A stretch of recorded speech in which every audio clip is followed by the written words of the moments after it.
रामलला के प्राण प्रतिष्ठा की बात जब भी होगी तब 1992 भी याद किया जाएगा। और 1992 इसलिए याद किया जाएगा क्योंकि उस दिन 1992 में ही बाबरी जो ढांचा था वो उसका विध्वंस हुआ था। ढांचा पूरी तरीके से नस्तानाबूद किया गया था। पर उस दौरान स्थितियां कैसी थी, क्या पूरे प्रदेश के हालात थे, उन तमाम चीज़ों को भी लोग जानना चाहते हैं, आज की पीढ़ी जानना चाहती है। और इन्हीं तमाम विषयों पर बात करने के लिए उस वक्त के मौजूदा उत्तर प्रदेश पुलिस के डीजीपी विलास मणि त्रिपाठी जी इस वक्त हमारे साथ हैं। तो उस समय का यही था कि देखिए, मैं बहुत थोड़े समय डीजी रहा। 30 सितंबर 1992 को मैंने डीजीपी का चार्ज लिया। अच्छा। और 22 दिसंबर को मैं डेपुटेशन पे सीआरपीएफ में चला गया था। पर जिस समय मूल काम हुआ जब ये 9 तारीख को मैं ही था, डीजी मैं ही था। तो उस समय 6 दिसंबर ना सर, 6 दिसंबर को मैं ही था, 6 दिसंबर 1992 को। और उस समय ये चल रहा था कि कार सेवा होगी। प्रधानमंत्री जी भी कोशिश कर रहे थे और लोग कोशिश कर रहे थे कि किसी तरीके से ये टच जाए या इसके बारे में जो कुछ और निदान निकले कार सेवा के अलावा। तो अंत में 30 अक्टूबर के आसपास ये तय हुआ कि नहीं, कार सेवा 6 दिसंबर 1992 को होगी। और कार सेवा के रूप में भी काफ़ी चर्चा होती थी कि क्या होगा कार सेवा कैसी होगी, कैसे होगा।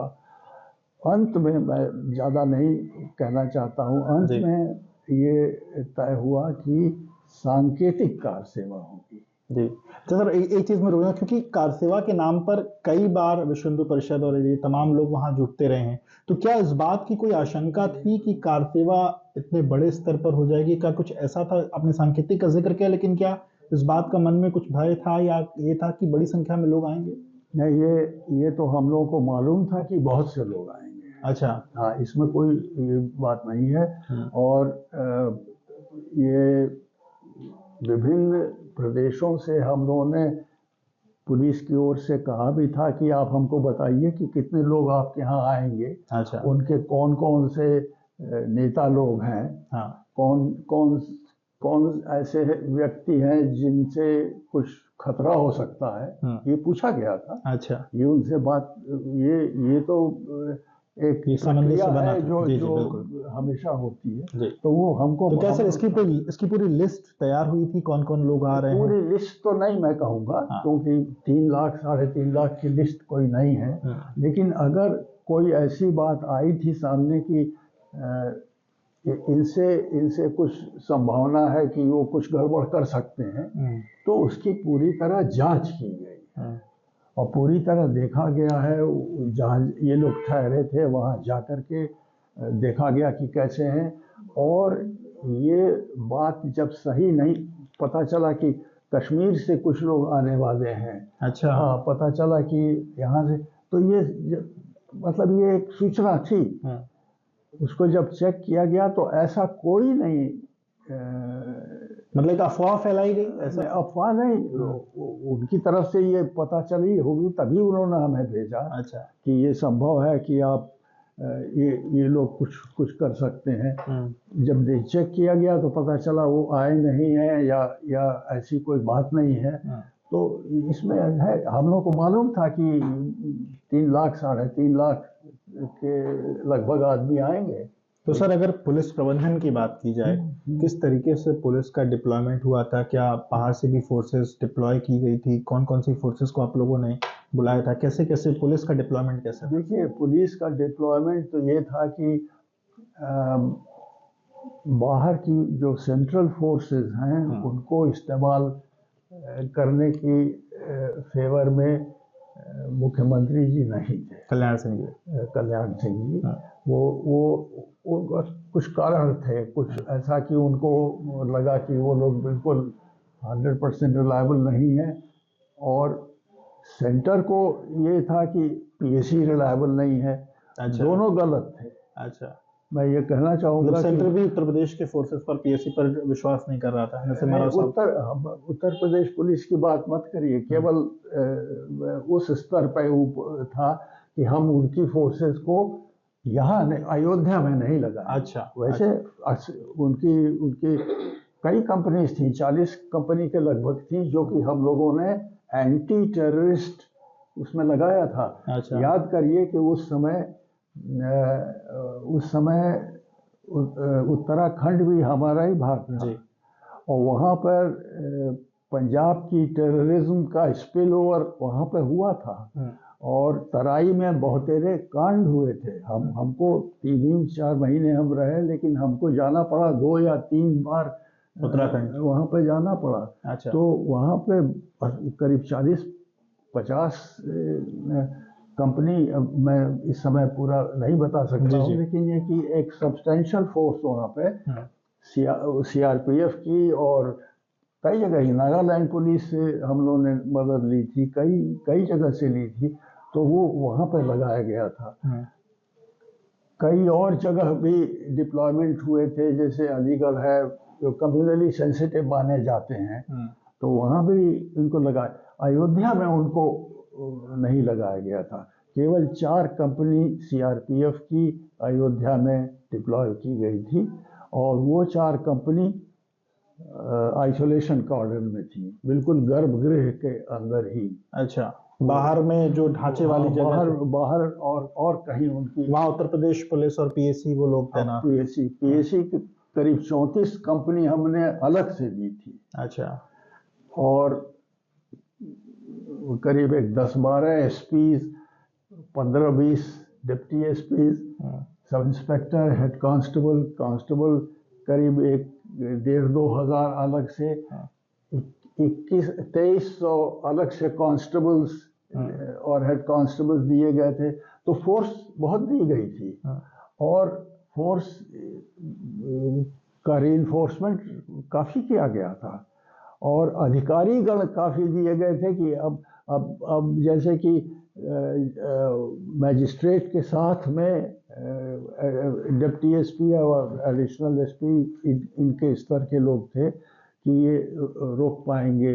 क्या आप लोग को सर इस बात का अंदाजा था कि जो कार सेवक आ रहे हैं वो जो बाबरी मस्जिद थी या जिसको ढांचा कहते हैं लोग, क्या उसको वो तोड़ देंगे, इस बात की आशंका कोई उत्तर प्रदेश पुलिस को थी? देखिए, आशंका तो कोई नहीं थी। आशंका इस प्रकार की नहीं थी कि कोई इसकी सूचना नहीं थी। मैं ये कहना चाहूँगा कि इसकी कोई सूचना नहीं थी कि वो लोग आकर के तोड़ देंगे। अच्छा, ऐसा नहीं था। ये ज़रूर था, जैसा मैंने बताया, ये प्रिकॉशन की तरीके से है कि इतने लोग जब आ रहे हैं तो उसमें कुछ भी गड़बड़ हो सकती है, इसलिए ये फोर्स रीइंफोर्स किया गया था। और ये जो इन लोगों का रास्ता था, ये आपके कार सेवा करने का, जो सांकेतिक कार सेवक का जाने का था, उसमें हमने अलग से कह करके अंत में एक डबल बैरिकेडिंग और कराई। अच्छा, और उसके अंदर पुलिस जनों को रखा कि ये लोग इधर ना आ पा रहे हैं। ये मतलब जो मंच लगा, मंच की तरफ ही सुने देखें और इधर जो ढांचे की तरफ नहीं, उधर मंच क्या, बल्कि वो जगह जहां उनको कार सेवा जैसा आपको पता नहीं है कि कार सेवा का यही तय हुआ था अंत में कि लोग कार सेवक सरयू जी से बालू उठाएंगे और हाथ में लेकर के आएंगे उसको, और जहाँ ये शिलान्यास हुआ है वहाँ पर एक जगह बनी हुई थी, एक खोदा गया था जिसमें, वहाँ पे वो बालू डालेंगे। यही कार सेवा का। इस संकेत का मायने क्या थे सर? इस संकेत के मायने वो सरयू जी से बालू लाकर, सरयू जी वो पवित्र मानी जाती हैं, तो उन्हीं का ले आकर के और उनके रामलला के चरणों वहाँ पे डालने के लिए यही रूट तय हुआ था। अच्छा, और यही उनका एक था, रूट बनी हुई थी और उसके बैरिकेड्स लगे हुए थे, वहाँ पर पुलिस वाले थे। तो इसलिए तो प्रबंध तो था ही, मतलब ये कि, लेकिन कोई सूचना इस प्रकार की कि तोड़ने की कोई योजना है, ऐसा कोई सूचना नहीं है।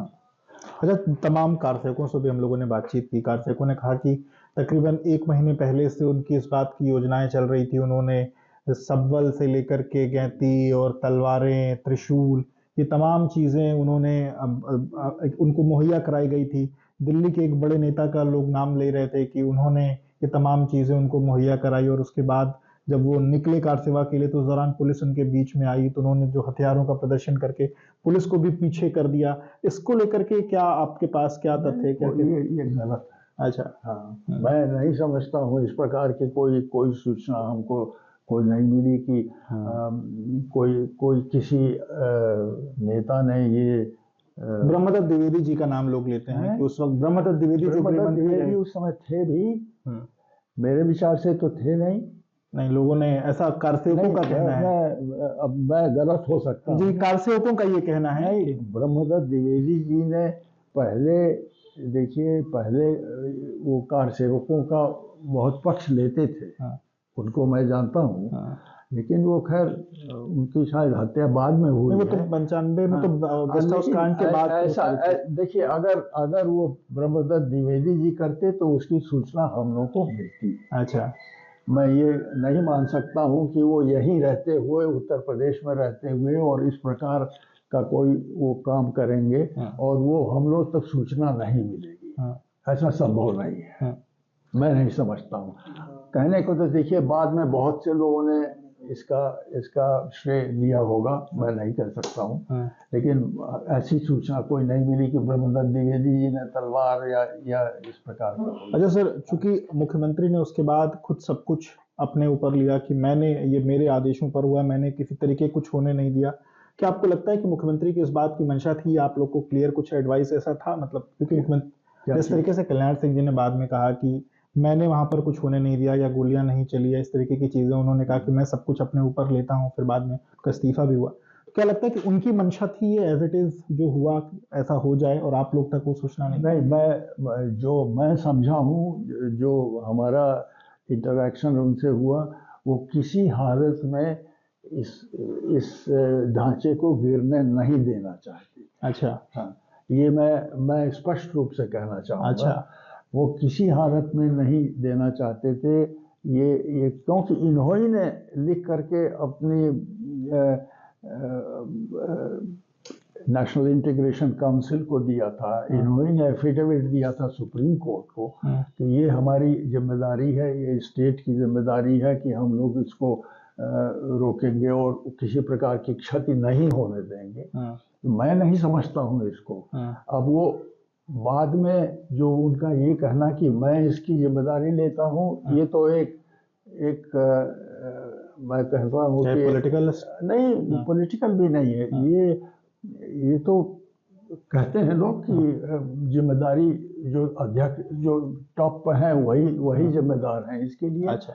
और गोली न चलाने की बात है, वो मैं बताना चाहता हूँ कि गोली न चलाने की बात जब हमको पता चली 12:10 पे, ये मैं अपने ऑफिस में था। ऑफिस तब पहले घर ही पे होता था डीजी के एक उसमें। तो हमें जब पता चला कि उन्होंने ये कहा है कि हाँ गोली नहीं चलानी चाहिए, तो मैं मुख्यमंत्री के घर पे गया फिर, और मैंने कहा ये तो आप इसको तो वापस करिए आप ये आदेश।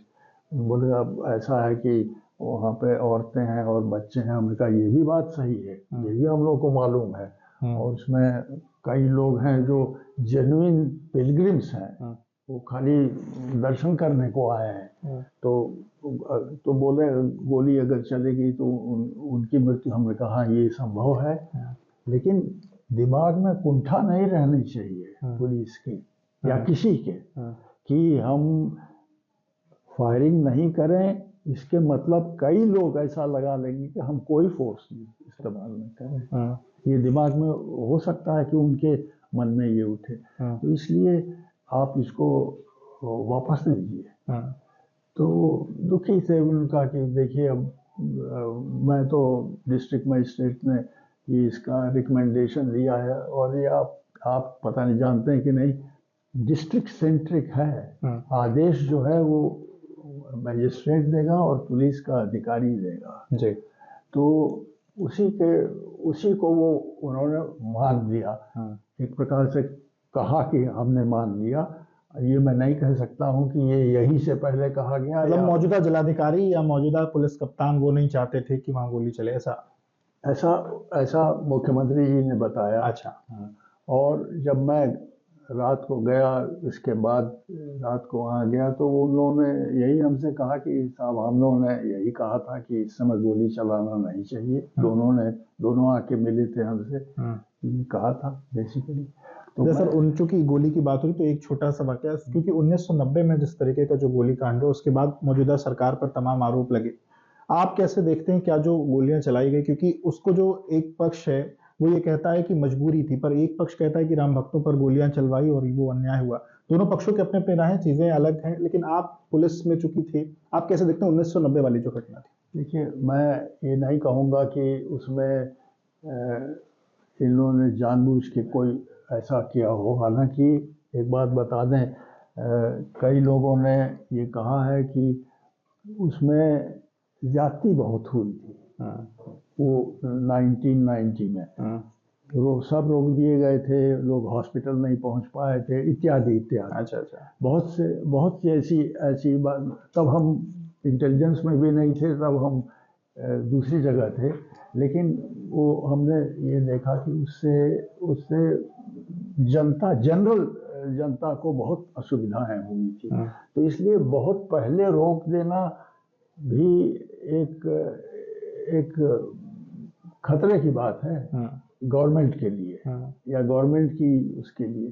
तो इसलिए मैं कहूँगा कि अब फायरिंग जब हुई तब जैसा इनका वो था अपने मुलायम सिंह जी का कि वो हम किसी को नहीं जाने देंगे, फिर भी कुछ लोग पहुंच गए थे।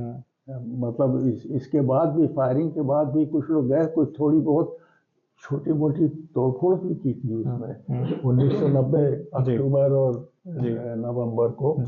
तो वो हुआ था। तो बेसिकली देखिए, एक धर्म संकट की बात है कि अगर फायरिंग आप करिएगा परमिट, लेकिन ये आदेश करना जो है वो मेरे विचार से उचित नहीं था। और मैंने उनको ये बताया था कि ये इसको आप वापस कर लीजिए। लेकिन वो उस समय उन्होंने कहा कि अब देखिए, मैं उससे डीएम ने यही कहा है और मैं उससे सहमत हूँ, और आप होते तो आप करते। मैंने कहा हो सकता मैं भी फायरिंग नहीं करता, लेकिन ये रुकावट नहीं होनी चाहिए। तो सर बस एक सवाल ये कि जब ये घटना हो रही थी, जब गुंबद टूट रहे थे, तमाम कारसेवक उसके नीचे दब रहे थे, उस दौरान पुलिस, आपके मन में क्या चल रहा था? कैसे आप चीज़ों को, क्योंकि लॉ एंड ऑर्डर आपके हाथ में था, आप चीज़ों को मैनेज करने के लिए क्या लग रहा था पुलिस को क्या करना चाहिए था? नहीं, पुलिस को तो यही है। देखिए, मैं बता दूं, शुरू में 150 आदमी अंदर आया था, ज़्यादा नहीं था। तो 150 आदमी को रोकने के लिए बहुत फोर्स थी। अगर डिटरमिन्ड उस समय फोर्स इस्तेमाल किया जाता तो हो सकता है कि ये 150 आदमी अंदर आ पाते, और अगर नहीं आ पाते तो फिर ये संभावना है कि और लोग नहीं आते। ये संभावना है केवल। तो बेसिकली यही बात थी कि उस समय कोई वीकनेस देखा होगा उन्होंने, कहीं फोर्स कम देखी होगी, तब अंदर आए होंगे। अच्छा, और फोर्स का इस्तेमाल करने के लिए भी थोड़ा डिस्टेंस की ज़रूरत होती है। टीयर गैस आपको करना हो तो, लाठी चार्ज करना हो तो, इसके लिए आपको थोड़ी डिस्टेंस की ज़रूरत है। ये हम लोग हमेशा इंसिस्ट करते थे कि क्राउड जब दूर रहे तभी आप इसको इस्तेमाल शुरू करिए कम से कम। तो वो डिस्टेंस इन लोगों को नहीं मिला। आप सर एज ए डीजीपी उस दिन को कैसे देखते हैं? वो दिन ठीक था, जो हुआ ठीक हुआ, अच्छा हुआ, बुरा हुआ, नहीं होना चाहिए था? आप एज ए डीजीपी उस दिन को कैसे देखते? नहीं होना चाहिए था। उसके लिए प्रबंध हम लोगों ने यही किया था कि न हो। जो हम लोगों ने जो प्रबंध किया था, जो पूरी एक्सरसाइज की गई थी, वो यही की गई थी कि ये ढांचा न गिरे। उसका कारण ये बता दें कि ये गवर्नमेंट का ये कहना था कि ढांचा नहीं गिरना चाहिए और उसका प्रोटेक्शन हम करेंगे, और उसके लिए पूरा प्रबंध हम लोगों ने किया था। अब वो प्रबंध पूरा नहीं हुआ, वो बात अलग है। एक आखिरी सवाल था, चूंकि अब आप रिटायर भी हो चुके हैं और 1992 के बाद अब 32 साल बाद 2024 में राम मंदिर बन रहा है, चूंकि आप एक धर्म मतलब आपकी ड्यूटी एक अलग जगह है, अब आप रिटायर भी हो चुके हैं, धार्मिक सबकी अपनी मान्यताएं होती हैं, तो रामलला अपने मंदिर में प्राण प्रतिष्ठित हो रहे हैं, आपके हिसाब से एक पर्सनल राय आपकी जाना। देखिए, वो जैसा मैंने पहले भी कहा है, जो पहले की घटना हुई वो लोगों के परसेप्शन पर था कि यहीं पर श्री रामचंद्र जी का एक जन्म स्थान था, उसको किसी ने ढांचा गिरा करके और उसी की जगह मस्जिद बनाई है, इसलिए इसके विरुद्ध उनके मन में चलता था। और ये परसेप्शन है, इसको प्रूफ कोई नहीं कर सकता है। जैसे अब तो कोर्ट ने भी मान लिया, अब तो वैसे नहीं कोई, लेकिन कोर्ट ने तो अब कह दिया ना कि उस बेसिस के ऊपर वो ढांचा गिरा। और मैं समझता हूँ जो हम लोगों के जो प्रयत्न था वो ढांचा न गिरे। तो ये तो मैं उसको ऐसा नहीं मानता हूँ, क्योंकि जो हम कार्रवाई कर रहे हैं वो अगर नहीं हो पाई तो वो तो हमको बुरा लगेगा। लेकिन हम तो सुप्रीम कोर्ट ने इसको माना हुआ है और लोगों का जो मन है वो यही है कि यही है जन्म स्थान और यहाँ पर बनना चाहिए, तो बहुत अच्छा है। आप जाएंगे दर्शन करने? नहीं, दर्शन करने में नहीं जाऊंगा। उसका कारण यह है कि वो बहुत भीड़ होगी, हमको कोई इनविटेशन तो मिला नहीं है कि हम नहीं, उसके बाद आराम से, अभी नहीं तो वैसे तो हम लोग जाते थे। देखिए, अधिक हम लोग गोरखपुर के रहने वाले हैं, तो इसलिए जाते थे, तो बीच में अधिकतर हनुमानगढ़ ही जाते थे।